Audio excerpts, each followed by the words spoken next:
বুধবার ফের উত্তপ্ত হলো বিধানসভা। বিজেপি বিধায়ক শঙ্কর ঘোষ নিয়োগ সমস্যা নিয়ে আলোচনার জন্য মুলতবি প্রস্তাব আনতে চান।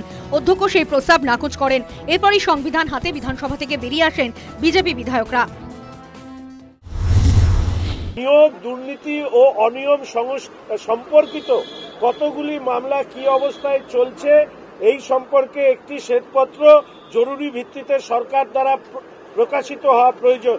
এই অবস্থায় সদনের সমস্ত কাজ মুলতবি রেখে এই গুরুত্বপূর্ণ বিষয়ের আলোচনার দাবি জানাচ্ছে। এটা ছিল আমাদের প্রস্তাব।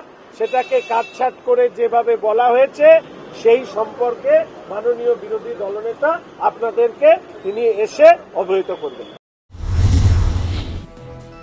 রাজ্যের সংশোধিত ওবিসি তালিকা মেনে নিয়োগ করা যাবে না নির্দেশ দিয়েছে আদালত। এই সিদ্ধান্তের বিরুদ্ধে আবেদন জানিয়ে সুপ্রিম কোর্টে মামলা করে রাজ্য সরকার। সুপ্রিম কোর্ট হাইকোর্টের নির্দেশে কোনো স্থগিতাদেশ দেয়নি, যদিও এরপর থেকে নিয়োগ না হওয়ার জন্য মুখ্যমন্ত্রী দায়ী করে চলেছেন বিরোধী পক্ষকেই। মুখ্যমন্ত্রীর অভিযোগ, বিরোধীদের মামলার কারণেই রাজ্যে নিয়োগ বন্ধ। বুধবারও বিধানসভায় মুখ্যমন্ত্রী বলেন, নিয়োগ আটকাতে বিরোধীরা বারবার কোর্টে যাচ্ছেন। ওবিসি সংক্রান্ত বিষয় নিয়ে কোর্ট একটা কথা বলেছে, আশা করি সব মিটে যাবে, তারপরেই নিয়োগ হবে। আমি বিরোধীদের বলবো, নিয়োগ আটকানোর খেলা খেলবেন না, ফুটবল খেলুন, ক্রিকেট খেলুন। মঙ্গলবার সুপ্রিম কোর্টে ওবিসি মামলার শুনানিতে রাজ্য বাড়তি 3 মাস সময় চেয়েছে। বিরোধীরা বলছেন, সুপ্রিম কোর্টে গিয়েছে রাজ্য এবং শীর্ষ আদালত নিয়োগ বন্ধ রাখার কোনো নির্দেশ দেয়নি, তাহলে নিয়োগ হচ্ছে না কেন? নিয়োগের জটিলতা কাটাক এই রাজ্য সরকার আর কয়েক মাস আছেন।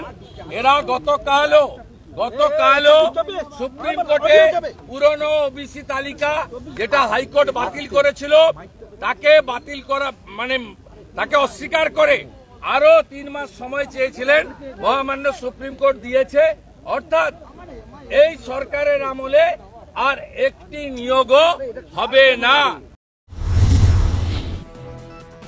সুপ্রিম কোর্টে রাজ্য আবেদন করেছে, নতুন করে ওবিসি তালিকা তৈরি হচ্ছে।